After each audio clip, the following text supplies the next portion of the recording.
Hello, everyone, and welcome to the 6th-round post-fight show for UFC Fight Night 164 or UFC SAO Paulo or UFC Blachowicz for Jacare, whatever you want to call it. I will be your host for the evening as Zane Simon, of course, went back to Remulac to Norfolk the Garthok as he usually does. But I am joined by the marvelous, the exceptional, the, dare I say, sexy Dayne Fox. Dayne, how are you? The only person who's ever called me sexy is my wife, so I have no clue where you'd be getting that, but I appreciate the compliment. She slipped me a 50 to throw it in there. That I do believe. I 100% believe that. But besides from having to sit through an unbearable night of fights, I'm doing great otherwise. Yeah, why do we keep getting stuck with these slogs? What's going on?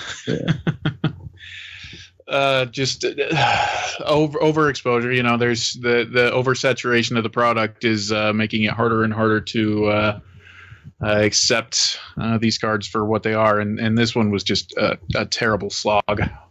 It was better than the Moscow card, I will say. At least we got a couple more finishes. How many do we have? Let's see. 1, we had 2, we had 3, we had 4. So we had 4 finishes. I think there was only 3 on the Moscow card. Yeah, I think that you're right about that. But it's still, I feel like the Moscow card finished stronger. For instance, you had Magomed Sharapov and Kattar putting on a hell of a fight, whereas in this case, we got 5 rounds of Jan Blachowicz and Jacare Souza just clinching together against the fence. Yeah, this one, man. So Blachowicz takes a split decision over Ronaldo Souza. And, I mean, I thought Blachowicz won. I gave him 3 of the 5 rounds. I gave the first 2 to Jacare. But outside of the clinching, I mean, it was really Blachowicz who was landing the volume in between the grappling sessions. So I think he did enough to win.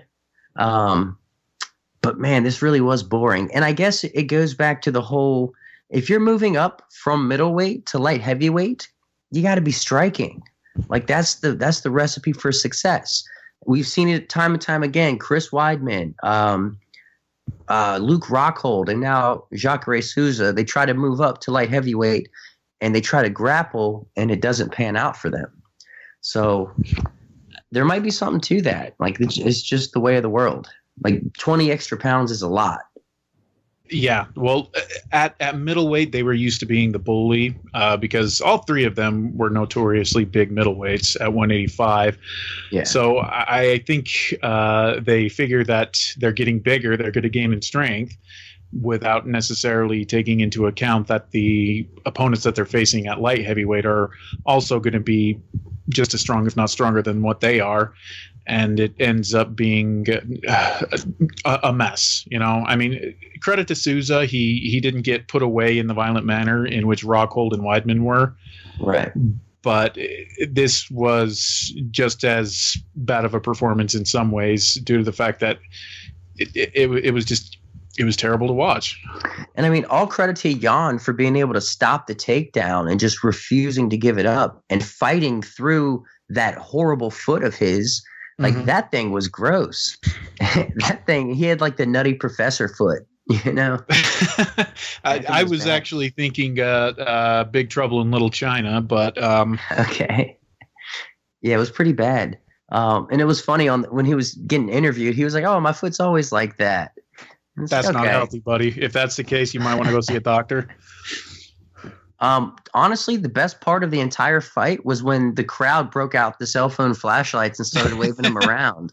That looked cool. Like, that should catch on.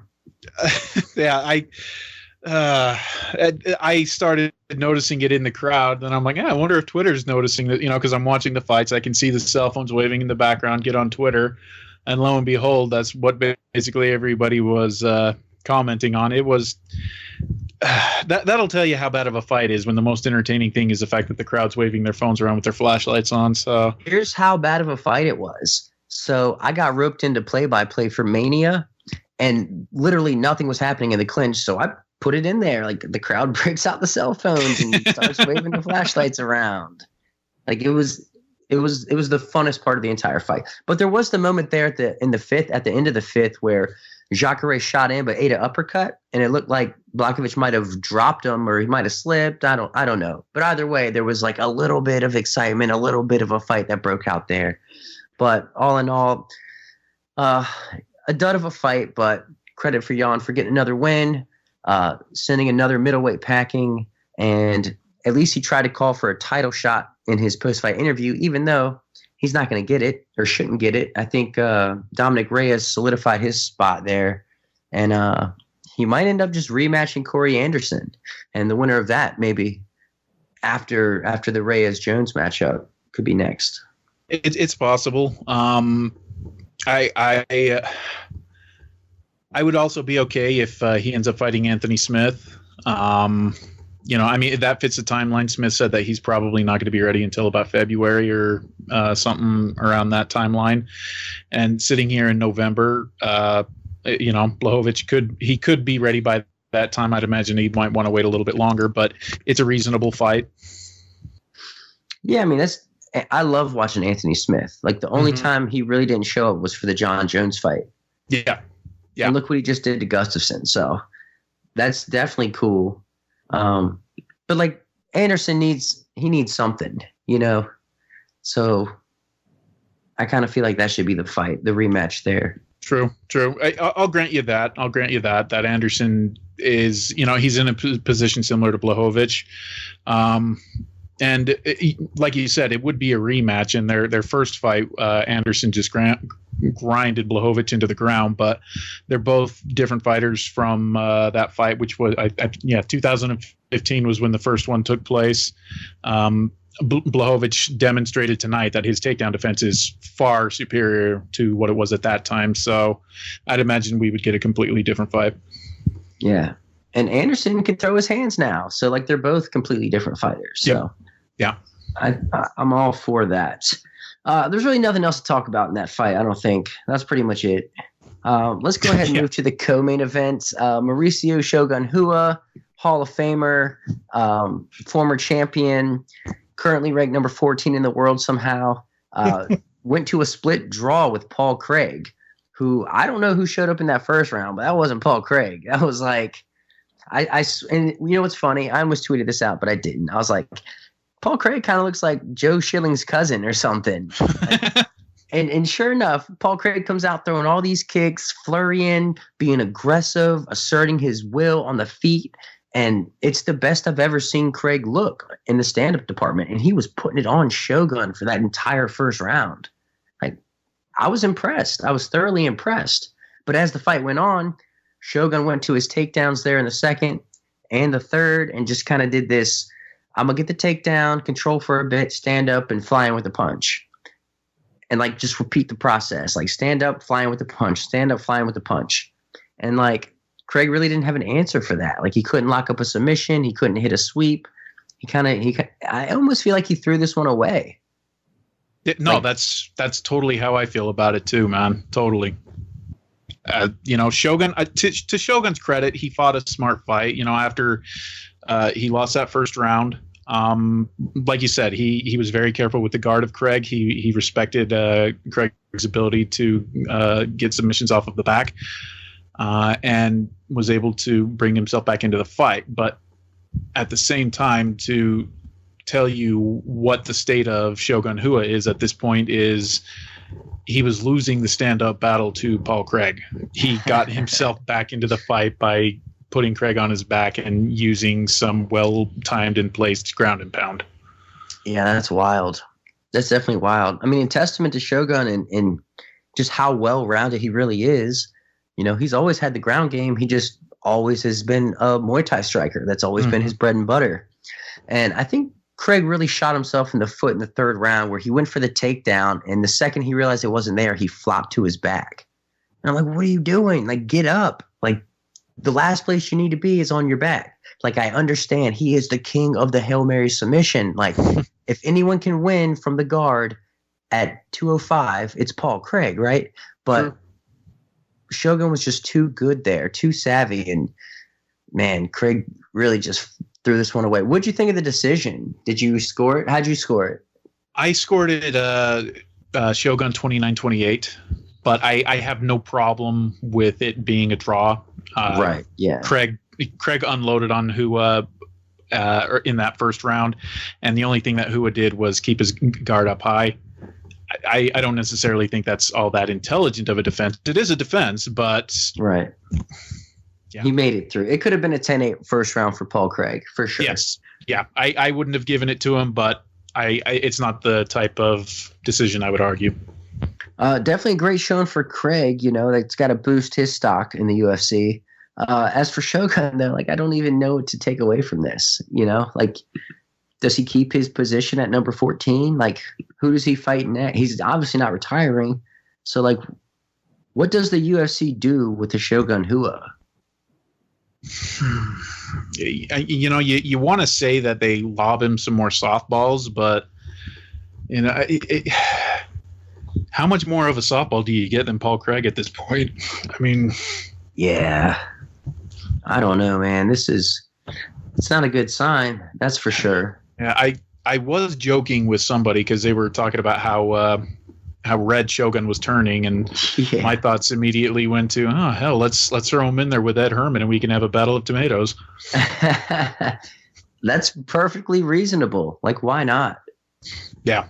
And I guess it really doesn't matter. I just don't want to see him fighting anybody at the top that's just going to starch him again. Yeah.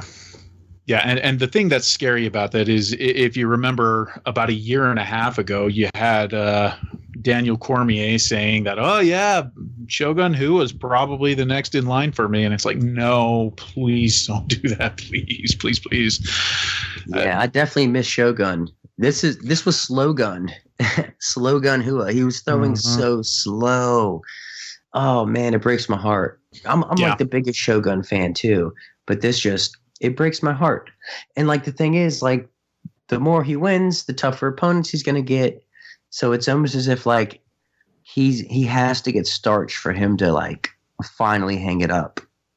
Hey, not just him. That's generally how it goes in this sport. Unfortunately, very few ever age out gracefully. GSP is about the only one that I can really think of that literally went out on top.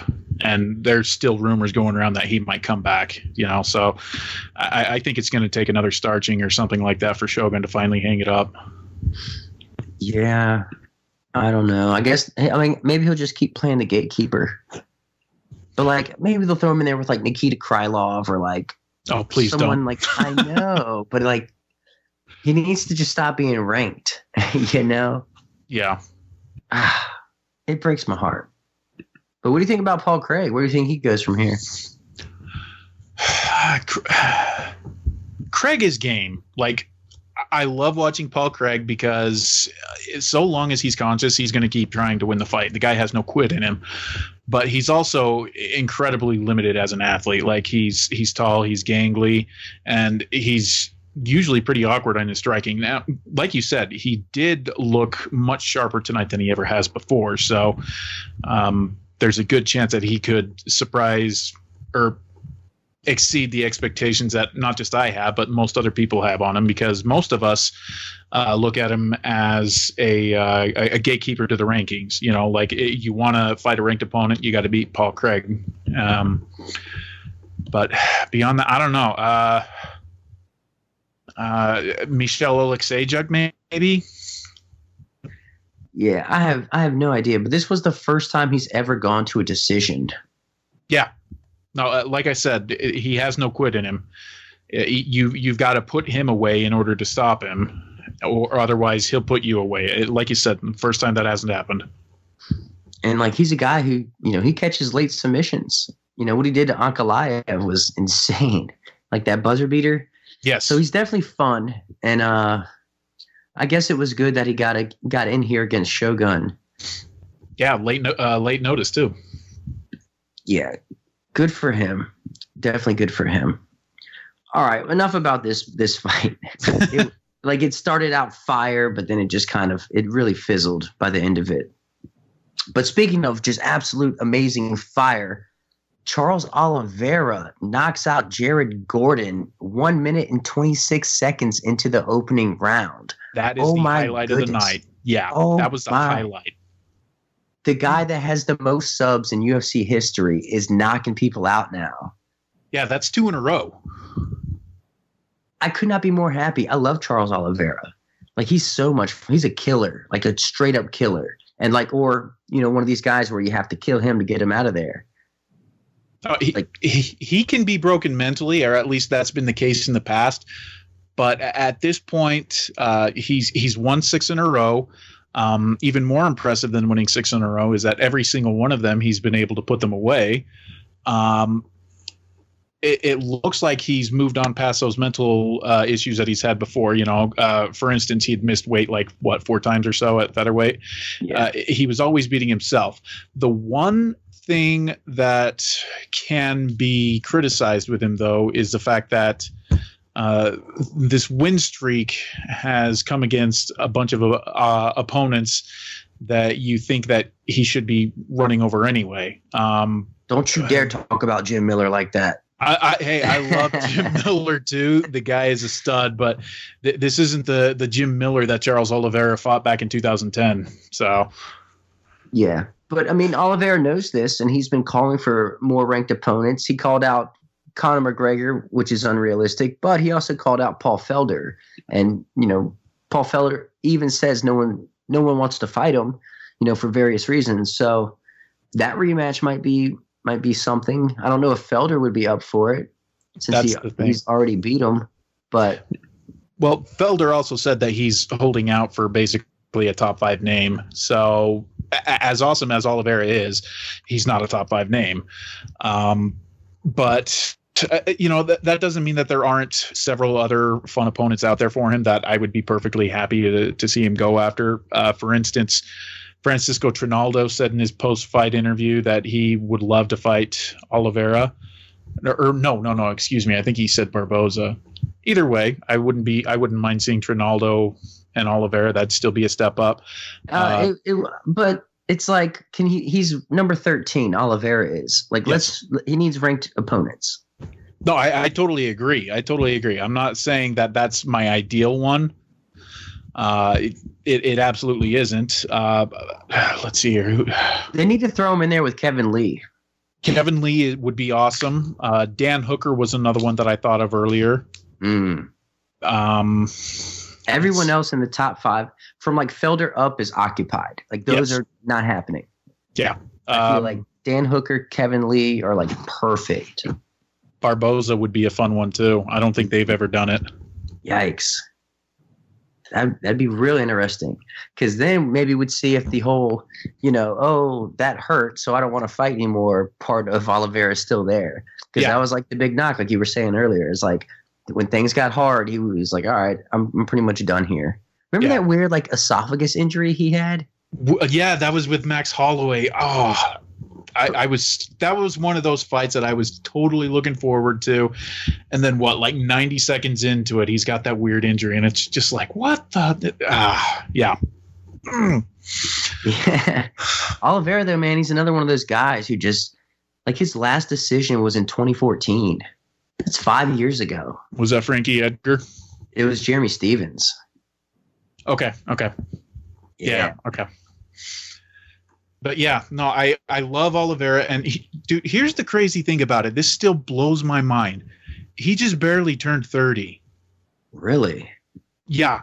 Oh, I mean, he's the all-time leader in submissions in the UFC. Now that he's added two knockouts, that gives him 15 finishes in his career. The dude just barely turned 30. That is nuts. And I like that he's coming out of a shell. Like, he's starting to be more flashy and exciting, and not in terms of fighting, but just in terms of being a personality, being a character that the company can promote. Because they really do not. If you're boring, they don't promote you. No. If you're boring and your fighting style is boring, they definitely don't promote you. But Oliveira, he's a killer. Like, his fights are exciting. So add some pizzazz to that, to his personality, and I mean, he's like right there being a star. Not like Conor McGregor star, but at least someone that you know, there might be some fun, maybe not trash talk, but just some fun excitement in the build up to one of his fights. He should be somebody that can regularly headline a fight night card. Yeah, or even on pay-per-views, like a PPV opener. Like, absolutely. What better way to kick off a pay-per-view than Charles Oliveira? Totally agree with you on that one. Yeah, totally. Poor Jared Gordon, though.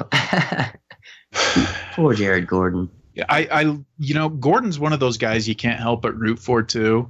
Overcomes a drug addiction to come into MMA, make a successful career out of it. And the guy had the balls to step into the cage with Charles Oliveira in Oliveira's hometown. Damn well that the only reason that Oliveira fought Gordon is because nobody else of a higher stature would take the fight. So props to Gordon, but I'm totally with you on that one. It's a rough loss for him. It's his third and fourth fights.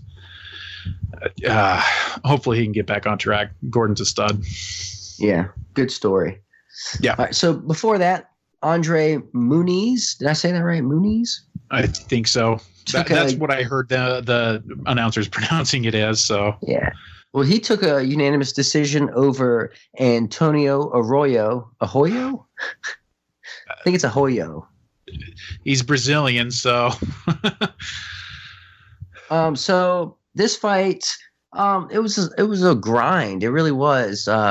Arroyo comes out and he lands a really nice body kick and then flurries and then gets a takedown, but immediately finds himself fighting off a super tight armbar. And I mean, this was full on. I honestly don't know how he got out of it other than just being freakishly strong. Like, that thing was tight. It was super tight. But he got out of it, but Muniz was instantly up to his feet and getting a takedown of his own. And, pretty much just owned the grappling. He just owned the ground throughout. And I thought he took all three cards. The judges thought the same way. And a pretty strong win for an up-and-coming 185er. That armbar for Muniz won him the fight. Like, I know that he didn't submit Arroyo, but if you notice, Arroyo was a lot more – or Arroyo, I'm not sure, but I'm just going to say Arroyo because that's more comfortable for me. Anyway, he was a lot more tentative, particularly on the ground exchanges after Muniz sunk in that armbar. Like, there were several occasions where he was in Muniz's guard, could have landed some decent ground and pound, but he was extremely careful to be wary of Muniz's guard. So in my mind, that armbar was the key to the whole thing. But both of them, I think, are solid prospects. Arroyo looks like he's got a lot of talent on the feet. I really was impressed by his striking, but he let Muniz turn it into a dirty fight, so to speak. They were in the clinch a lot. They were on the ground a lot, and that's where Muniz was superior. Yeah. I mean, at first, it seemed like he didn't respect the ground of Muniz. Yep. And then that quickly got fixed. And then by the end of it, he was real hesitant to even enter the guard. Like, he was just standing above Muniz, hovering, landing like jabs to the body. And how about that? Oh, man. There was that moment where Muniz was like trying to lock up a Darce, and Arroyo was like technically on his feet, and Muniz threw the knee and it landed to the face. And then Arroyo complained to the ref, and the ref stopped it and restarted on the feet. That one was kind of upsetting. I mean, I'm happy that the referee didn't take a point, but she did take away the position from Muniz. But and in all honesty, that was just very smart cage awareness on the part of Muniz, because he knew exactly where Arroyo was and landed that knee at the perfect time. I think Bisping said that Arroyo deserves an Oscar for that performance, for really milking the whole knee to the face thing. Probably trains with Josh Koscheck. Oh, man. What is Koscheck doing? Is he training people now? I don't know, but if there's anybody who knows how to fake a knee to the face, it's Koscheck. You're not wrong. But yeah, good win for Muniz. He showed he's dangerous on the ground. He can hold his own on the feet. So yeah, good addition to the middleweight division, I'll say. Agreed.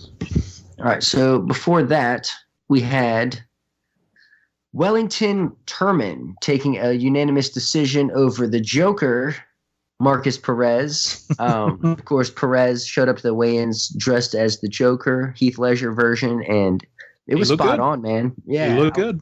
it was excellent. And I think this fight was fun for me. I thought it was real scrappy.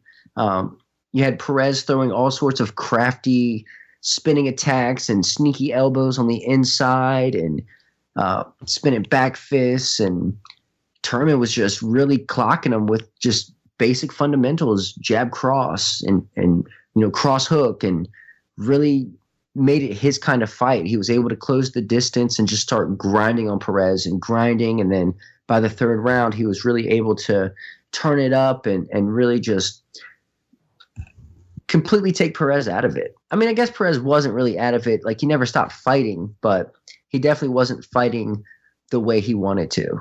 No, he wasn't.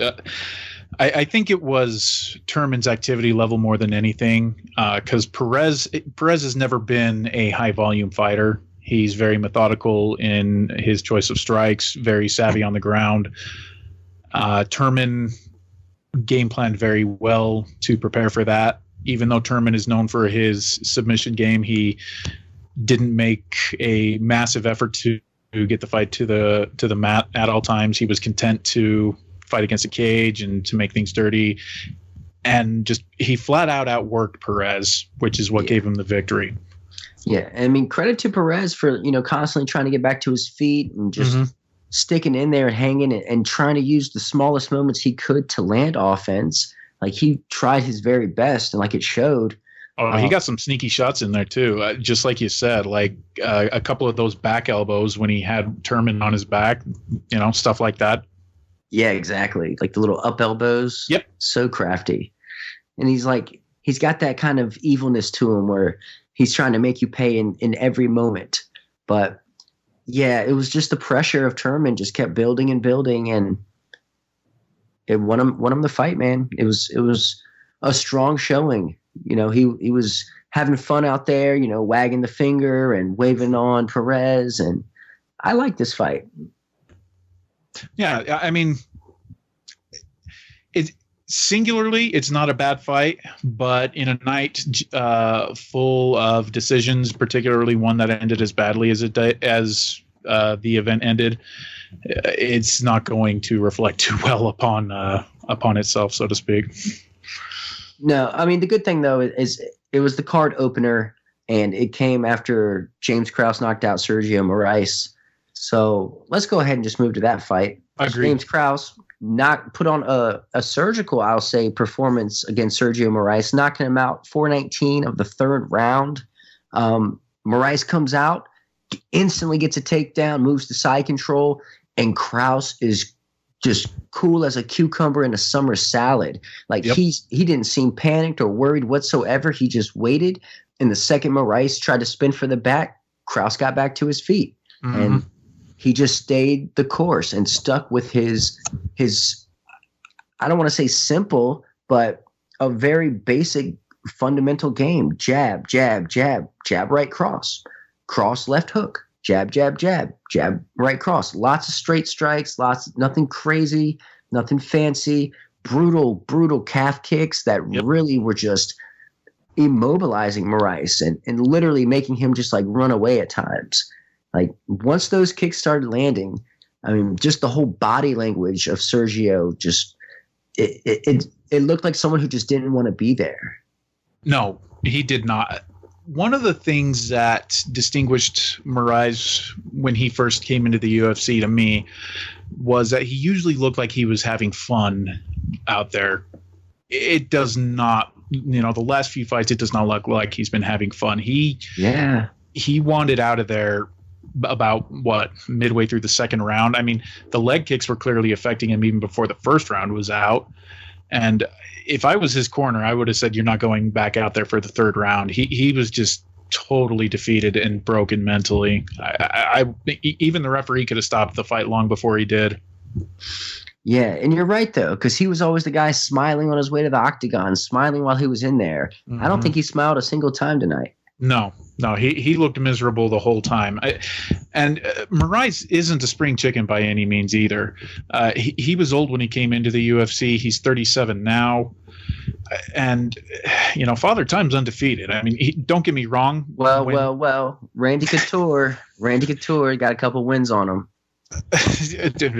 Randy Couture is a freak of nature, man. But Moraes, he's still a solid athlete. I mean, that takedown out of the gate showed just how explosive he can still be. But that explosion was gone pretty much as soon as the fight went back to the feet.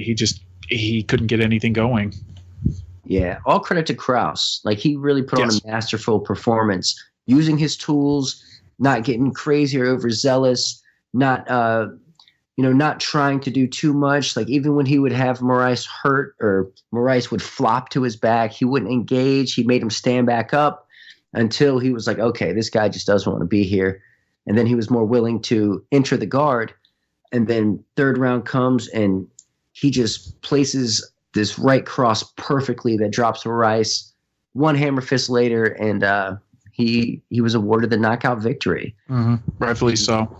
That's 4 straight now for Mr. Krause. 6 straight, dude. I think that you're looking at the. Oh, you're right. No, it's 7 straight. Tough record. It's 7 straight. Oh no, it is 6. Yep.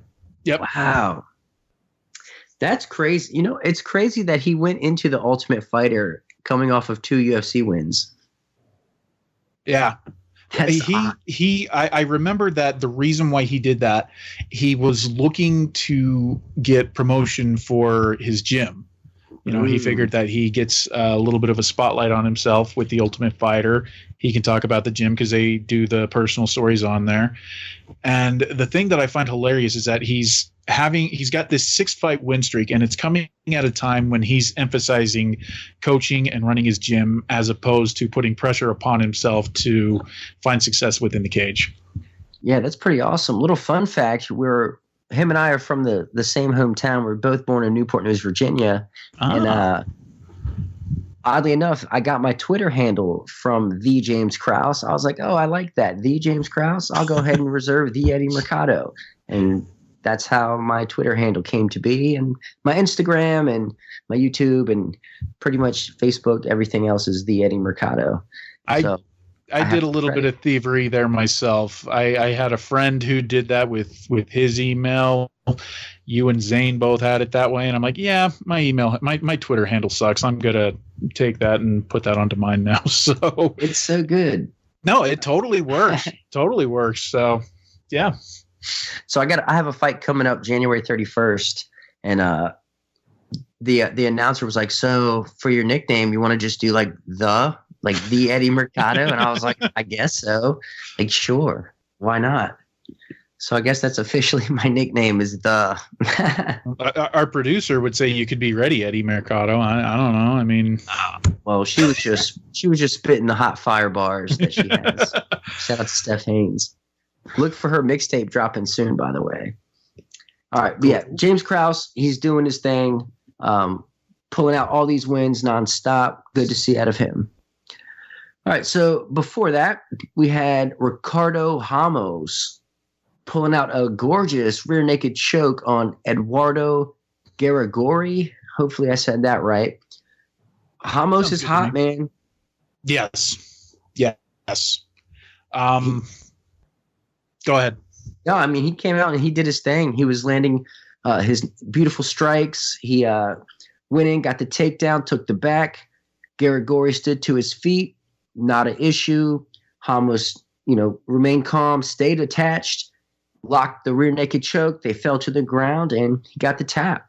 Like, this was a beautiful performance from Ramos here.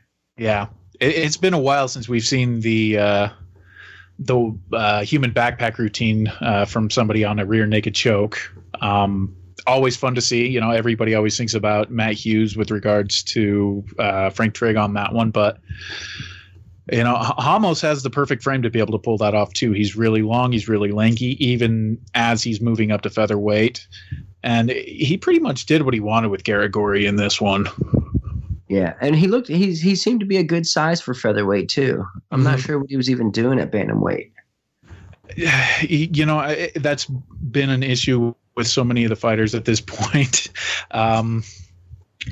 they feel like they've got to get down as low as they can.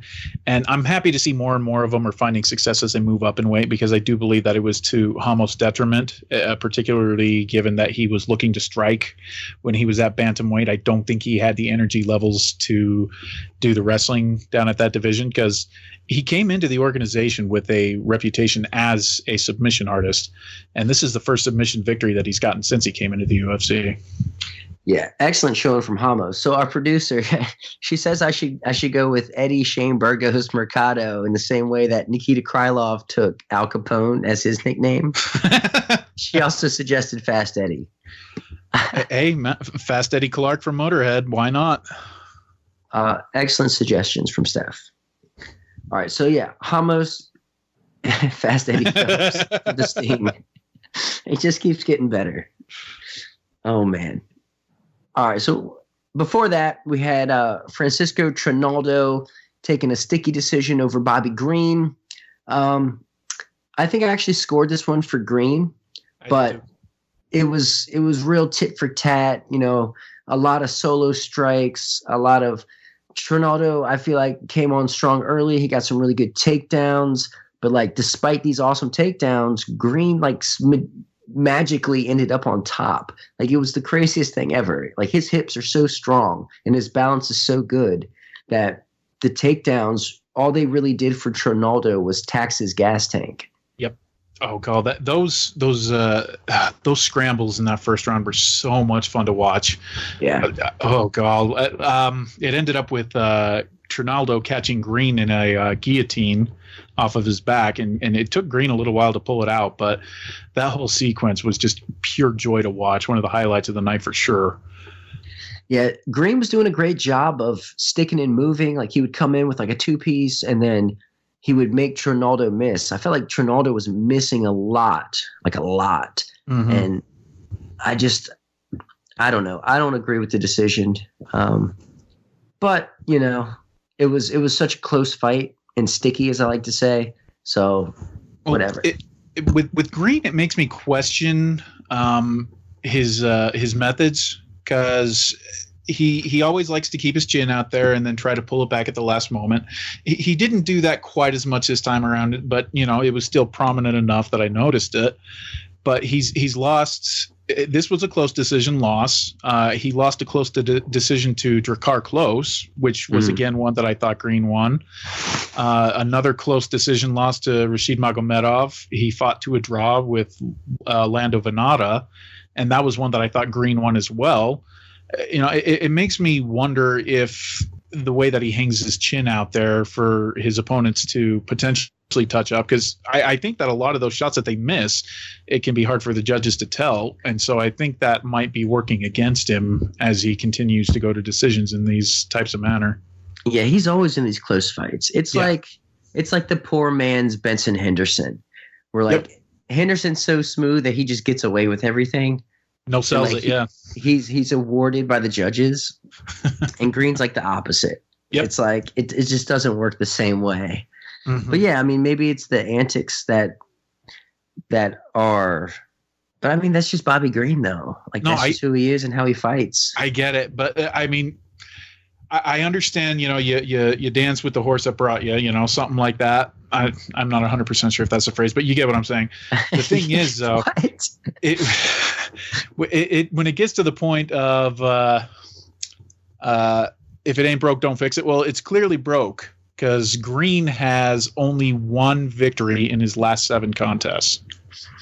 Yeah, he retired at one point also. Yeah, he was frustrated. Thank you, Steffi. No, dance with the girl that brought you. See, that's why we should have Steph probably do this. She's smarter than both of us, Eddie. She's good with the nicknames. She's good with the sayings. And she's got bars for days. Damn straight. But no, just, you know, I love Bobby Green. I want him to do well.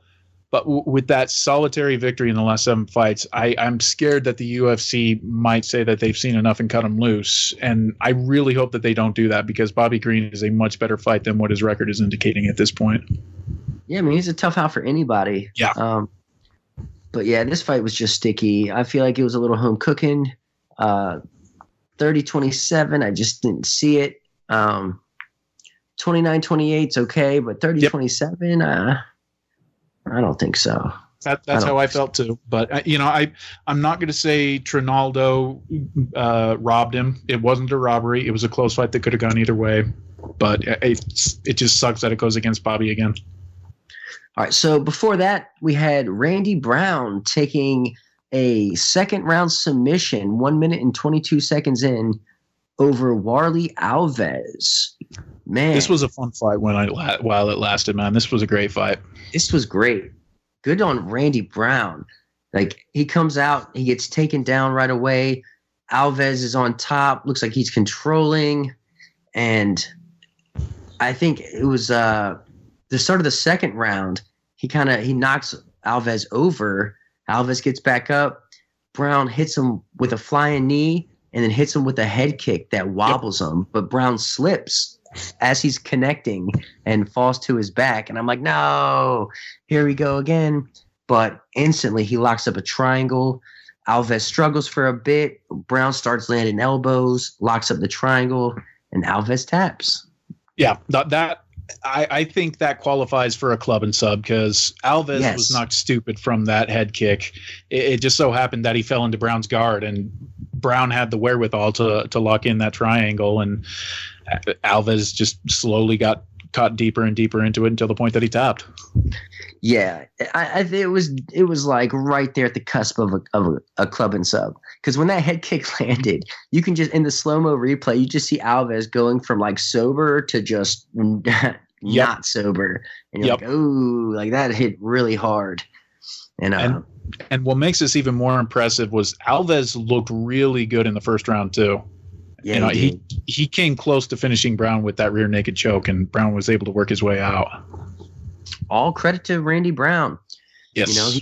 He bounced back from that devastating loss to Nico Price, that unique hammer fist from the bottom situation that Price hit on him. Of course, Price is a freak and can finish from anywhere. He knocks out. Brown comes back, knocks out Brian Barberena, chokes club and subs Warlley Alves. Like, he's looking good right now. Like, he's starting to make some waves. He's figuring out how to use those physical tools, because it doesn't take a genius to tell that he's just he's a gifted athlete, but he's putting it all together. What did you think of his call out of Mike Chiesa? I loved it. He called out Warlley Alves too, I believe. So let him keep calling out guys, and I think Chiesa is a perfect fight. Where has he been, anyways? I have no clue. I mean, I like he beat the crap out of Diego Sanchez. What, I think it was like in May or something like that, and I've heard nothing from him since. I like the way Brown called him out too. He was like, "I don't want to have to talk about your mom to get a fight with you." Yep. Like how Kevin Lee, in that whole incident, Kevin Lee snuffed him at the press conference. Yep. It was a classy move. I thought it was funny. It was a legit call out of a name, and it seems right in line. Like, it seems like a next logical step. Chiesa is no longer ranked, correct? Has he ever been ranked at welterweight? I don't think he's cracked that welterweight yet. That's right. He was ranked for a little bit at lightweight. Yes. I'm totally cool with that. Yeah, and I'm fine with that too. Chiesa's dangerous. Like, his submission game is pretty stout. Like, I'm all for that. Yeah, totally. Ooh, I like Steph's suggestion there too. She said Gilbert Burns would be a good choice as well if Chiesa's not good to go. Oh yeah, I'll always watch Gilbert Burns fight. Yeah, and the way that he's been going lately, he'll step up for anybody.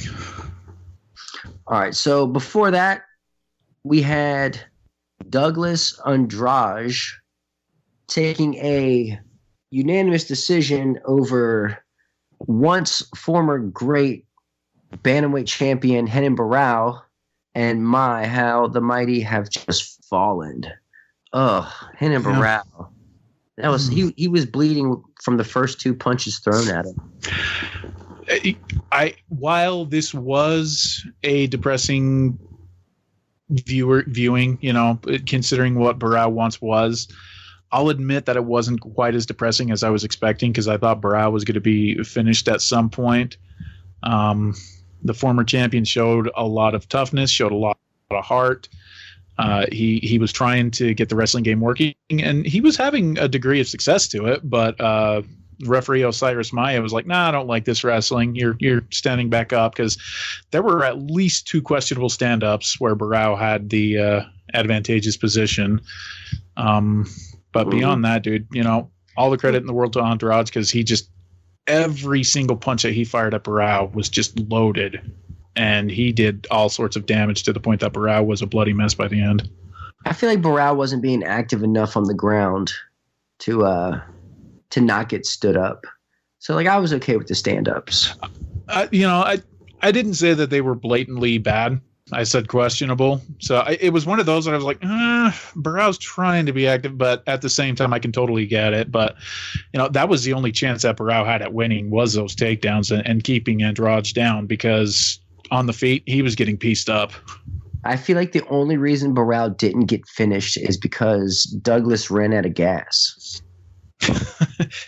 Dude, he looks like a mini version of TRT Vitor, Yes, down to the haircut. Absolutely. Yes. And he looks like he's like 45 years old, but he's only 34. Yeah.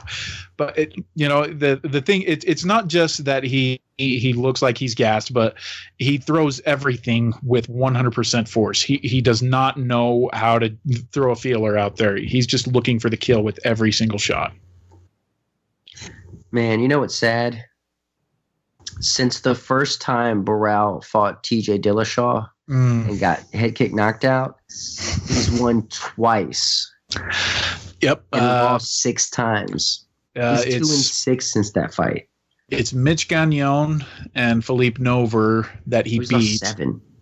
And what's even worse about that is Mitch Gagnon and Philippe Nover have not won a single fight since Barão beat them either, to show you just how low of quality those wins are as well. Yeah, that's heartbreaking. Yeah. 2-7 since losing to Dillashaw the first time. Oh yeah, no, if there's anybody who has ever had their soul stolen in a fight, it's got to be Barão. I mean, right up there with Ronda Rousey, because Rousey ran out of the sport pretty much. But yeah, his soul is gone. He's officially a shell. Yeah, totally. He's a hologram. Man, you think I don't. How does he keep fighting? Like, how does he still have a job? I have no clue. I've wondered that myself. I could have sworn that after he lost to Luke Sanders back in January, that would be the last time that we would see him in the UFC. But some way, somehow, he wrangled up this fight, which makes me think that there's a possibility he could do it again. I personally have no inkling to see him back in the cage, but at the same time, that's how these guys make a living. If he can keep getting $50,000 paychecks for this, all the more power to him. But it's not something I want to see for my viewing pleasure.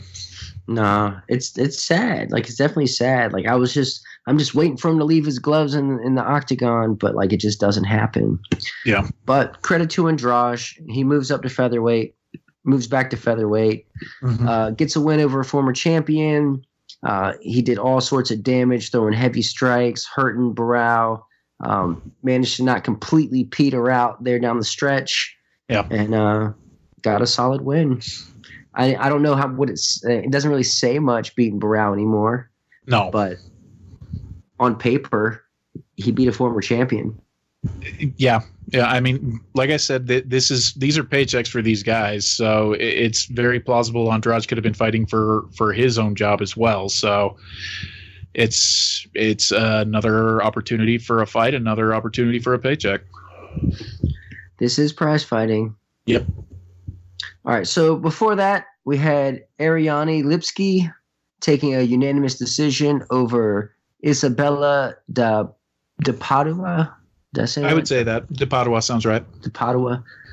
Man, Lipski came out on fire, just throwing this crazy flurry, drops De Padua right away, and looked like she was about to get a quick finish.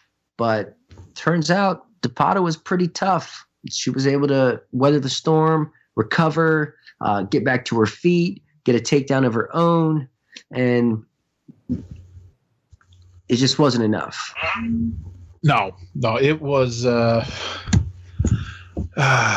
It's frustrating with Lipski at this point. She entered the organization with so much hype. She's known as the Violence Queen, and we were able to see a glimpse of that finally within this fight. Because, like you said, she came out on fire, and I thought she was going to get the finish within 30 seconds. The problem is that she unloaded so much energy in her attempt to finish off De Padua that she had nothing left except for a few brief glimmers, and her ground game is terrible. I would love to see her take off an extended amount of time, because this is her third fight of 2019. Take off some time and work with somebody who's going to drill her on her wrestling and grappling so that she is able to feel comfortable throwing her vaunted offense. Because as she showed, she can be exciting as hell on the feet. It's just she can't keep the fight there for very long. No, but I mean, she did have some moments on the ground. Defensively speaking, she was able to regain top position. She, was rolling for a knee bar that she nearly pulled off, and I thought that was pretty excellent. Like it was pretty much full on. So she did have some moments, but she did get caught in that reverse triangle there at the end of the second round, I believe. Yeah, and a lot of people thought she tapped. Yeah, that was weird. It was like an air tap. Yeah. It was questionable, but like when they showed it from the second angle, I was like, no, that really didn't look like a tap. It looked like her hands separated and she was trying to grab them. That's how I interpreted it as well. Yeah. But yeah, she got a win though.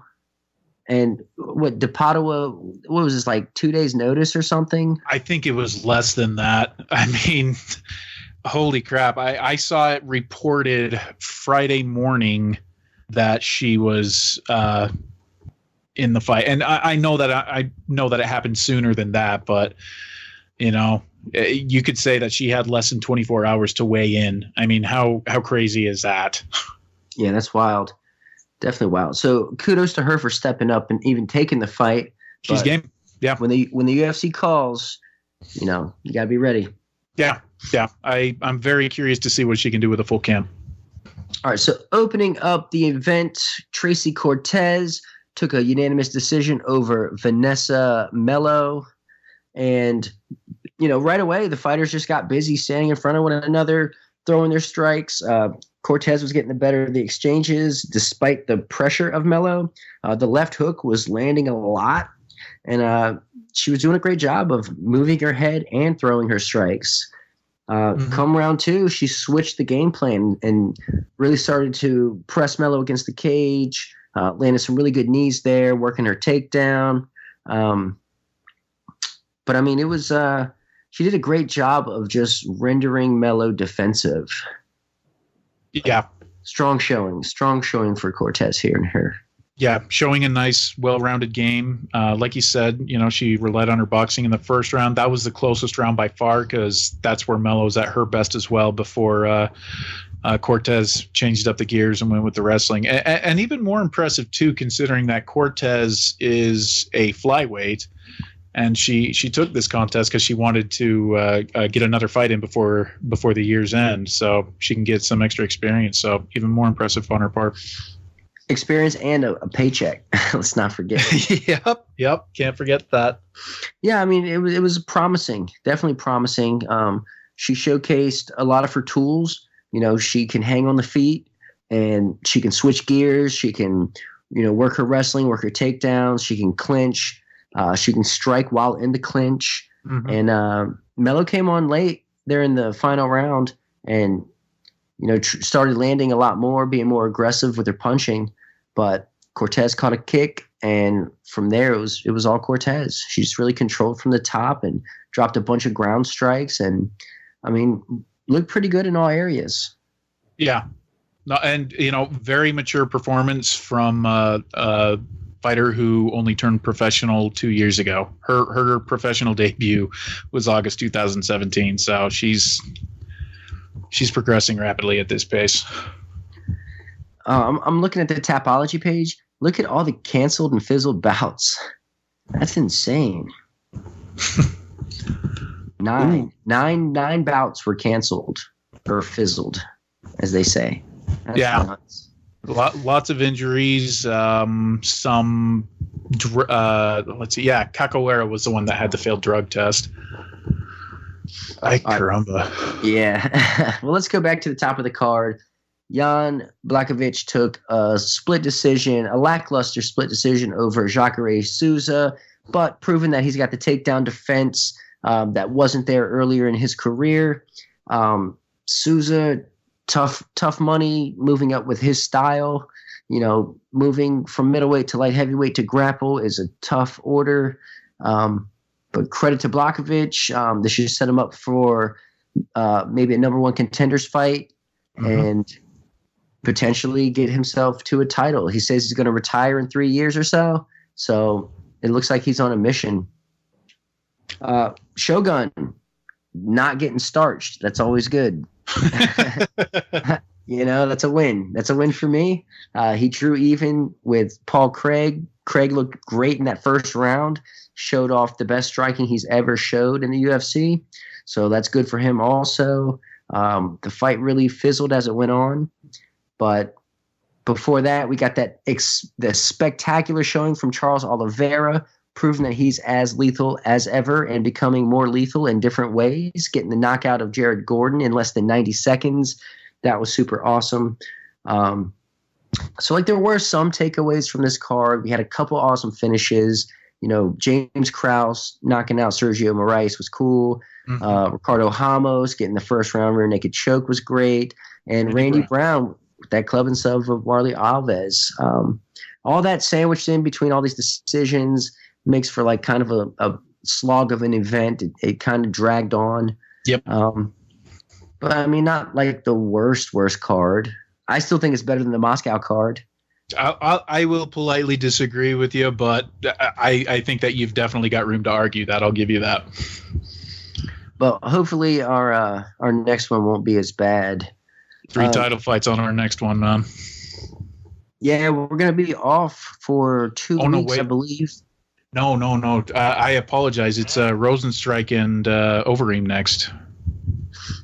Oh, that's right. Oh, Rosenstrike. Yep. After starching Arlovsky, he's going to step up and fill in for Walt Harris, who is going through some personal issues. Trying to prayers to him and his family, dude. That's a sad situation. Absolutely. That's December 7th. All right. So, yeah, on that note, we're going to go ahead and wrap things up. We'll be back for the UFC on ESPN 7 card, Overeem and Rosenstrike. And that should be fireworks considering how hard Rosenstrike hits and the glass cannon that is Alistair Overeem.